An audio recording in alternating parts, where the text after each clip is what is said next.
Behind the lights, money and euphoria of packed stadiums lies a shadow that envelops Benito Antonio Martinez Ocasio, the man the world knows as Bad Bunny, a young man who went from bagging groceries in a supermarket to becoming the global idol of reggaeton. But his rise has not been as clean as his fans might want to believe. Today, we will explore the controversies, questionable decisions, and open wounds that form part of the price of Bad Bunny's success. The dark beginning. His troubled past. From the very start, Bad Bunny's life was marked by difficulties. Raised in the neighborhood of Vega Baja, Puerto Rico, Bad Bunny's life was far from easy. Many say his rebellious attitude, his way of defying norms, was shaped at an early age. But what few know is the darker side of his youth. Surrounded by an environment that forced him to deal with the hardships of a system that, in many cases, offered him nothing but obstacles. From a young age, he was surrounded by dangerous influences. Temptations were everywhere. Drugs, violence, and countless problems that threatened to drag him into the abyss. Benito was no stranger to this. His surroundings pushed him toward decisions that, at the time, seemed harmless but could have defined him forever. Bad Bunny experienced rebellious phases in his youth, getting into street fights and displaying a defiant attitude toward all forms of authority. Along this chaotic path, there were incidents with the law that never came to light. Theft, weapons, and illicit substances left their mark on Benito's life. However, no one expected that, in the midst of this darkness, one of reggaeton's biggest figures would emerge. A rebellious kid.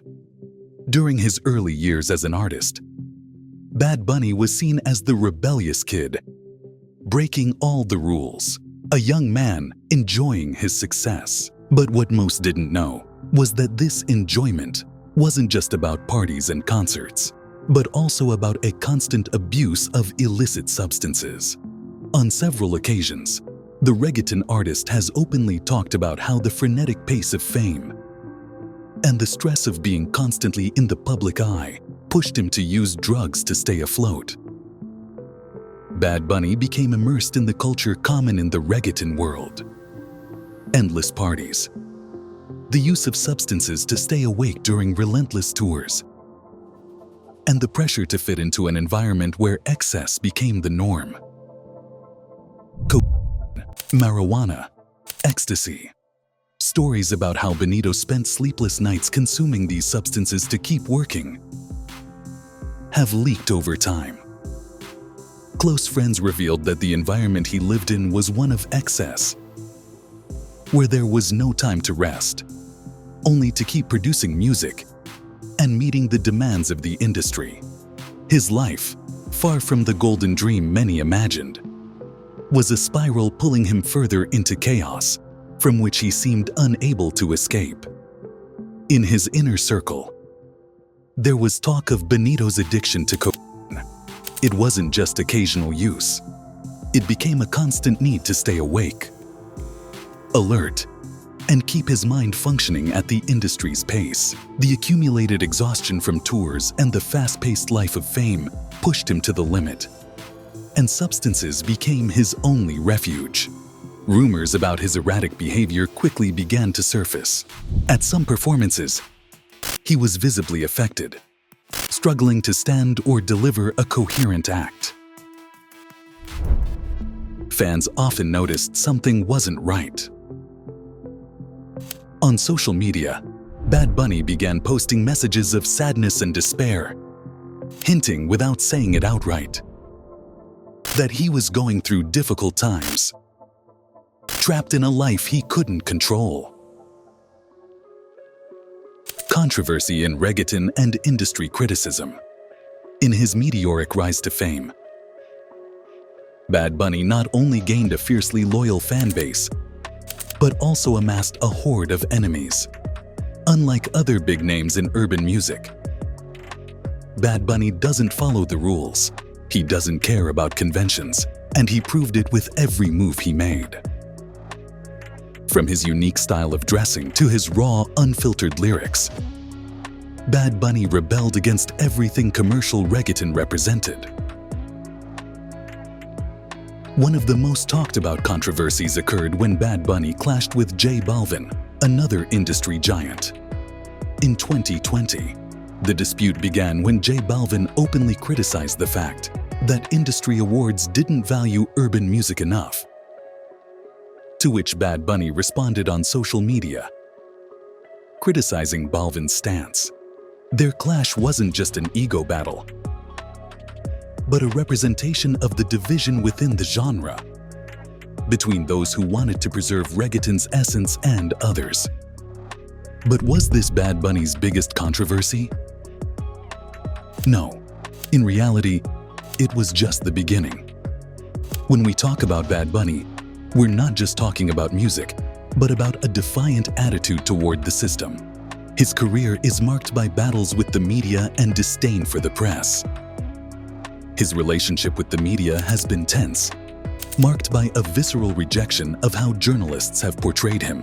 In 2019, after a series of interviews in which the media misinformed or misrepresented him, Bad Bunny exploded. On social media, he made his disdain clear for those attempting to show his true image. What many didn't know was that, behind this stance, there was a strategy for total control over his narrative and to conceal who he truly is. Feminism and the culture of machismo. In recent years, one of Bad Bunny's greatest controversies has been his stance on feminism and machismo.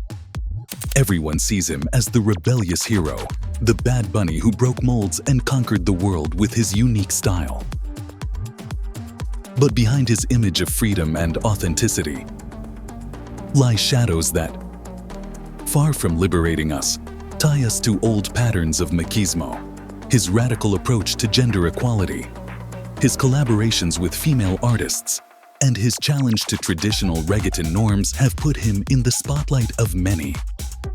While he celebrates himself as an ally of the feminist cause, in reality, it's mere hypocrisy due to the explicit nature of some of his songs. In tracks like Soy Peor or La Canción, the message is clear. Women were just another piece in his game, something to use and discard when convenient. However, his biggest contradiction lies in his statements. Women, I don't want to see you crying anymore. Leave the club. Come on. I'm not afraid of you. Phrases that, although they seem empowering at first glance, ultimately speak of control and possession. Additionally, in his interviews and on social media, Bad Bunny has shown subtle signs of a machismo attitude. In some posts, he has displayed possessive behavior toward his partners and openly defended toxic behaviors that, in his world, are considered normal. The debate remains a heated topic. Is Bad Bunny a true social activist? Or is he merely playing with public expectations to stir controversy? The marks on his skin. On his skin, Benito doesn't just carry ink. He carries scars, marks from a life filled with dark secrets, decisions that haunt him, and tattoos that tell stories few understand. The figures, words, and images adorning his body aren't mere decorations. They are symbols of his internal struggles, his pain, and a past that, although covered by fame, remains beneath the surface.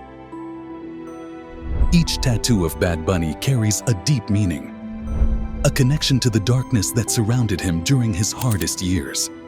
It all began when Benito was just a teenager. On one of those nights of youthful confusion, he decided to mark himself for the first time, as if, in some way, his body needed a reminder not to follow the world's rules. That's how his first tattoo was born, the image of a skull. As Bad Bunny rose in his career, his skin filled with more tattoos, each carrying greater weight. One of his most significant tattoos is a sad face, a mask. This mask, which at first glance might seem like just a design, hides a much darker truth. The pain and despair Bad Bunny experienced during the toughest moments of his life. At the peak of his success, the young artist was fighting a constant emotional battle. The devil tattoo. But the darkest story lies in the most iconic tattoo of all. On his chest, he bears a figure, a kind of demon, with its mouth open as if screaming, begging for something that never comes. He tattooed on his chest a figure that reflected the emptiness and darkness he felt inside. The devil, with its piercing eyes and mocking smile, appeared on his skin. The figure wasn't just another tattoo. It was a manifestation of everything he carried within: temptation, chaos, lack of control, the feeling of always walking a tightrope between life and destruction. But it's more than that. It's a connection that goes beyond the tangible. It's a tribute to the devil himself.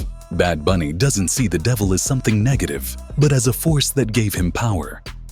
A figure that kept him grounded in a chaotic world. In his lyrics, his concerts, and his life itself, he embraced that figure of darkness. In his mind, the devil is no longer the enemy but a companion, an ally in his struggle to stay afloat amidst the storm of fame. In interviews, Bad Bunny began to speak of the devil not as something he feared, but as something he had accepted. The devil didn't just challenge him but made him stronger. It transformed him into a legend, a figure who doesn't follow the rules and breaks all molds. The tattoo on his chest is the seal of that transformation. Although many see him as just a rebel, the truth is that for Bad Bunny, his relationship with the devil is something much more complex. It's not just blind adoration. It's a forbidden love, a devotion that has made Bad Bunny who he is. It's the constant reminder that darkness isn't always the enemy. Sometimes, it's the only way to find the light. The story of Bad Bunny's tattoos isn't just the story of a man who let himself be carried away by the chaos of fame. It's the story of someone who seeks with every design a way to understand himself in a world that consumes him, transforms him, molds him, and may someday destroy him. Today, Bad Bunny is a name synonymous with success, but his journey hasn't been free of shadows. The most disturbing part of all this is the impact his music has on the millions of young people who follow him. Bad Bunny has been the leader of a new generation of reggaeton artists, but he has also been the spokesperson for a modern machismo, one disguised as liberation, but still clinging to the idea that men must control women. The same young people who see him as a role model, who praise him for his fight against injustices, are also the ones repeating his attitudes. It's as if machismo has reinvented itself, wrapped in a package of rebellion, but just as toxic. The young man who once stood on the edge of the streets, fighting to find his place in the world, managed to rise from the depths of chaos. Benito has never completely left behind that dark side that accompanied him in his early years. Perhaps that touch of rebellion, that defiant attitude, and that air of danger are just a reflection of what he truly lived through in his youth, a shadow that still haunts him to this day. What do you think? Is Bad Bunny a genius or just a master of controversy? Let us know your thoughts in the comments. And don't forget to like this post if you want to learn more about the price of success for your favorite artists.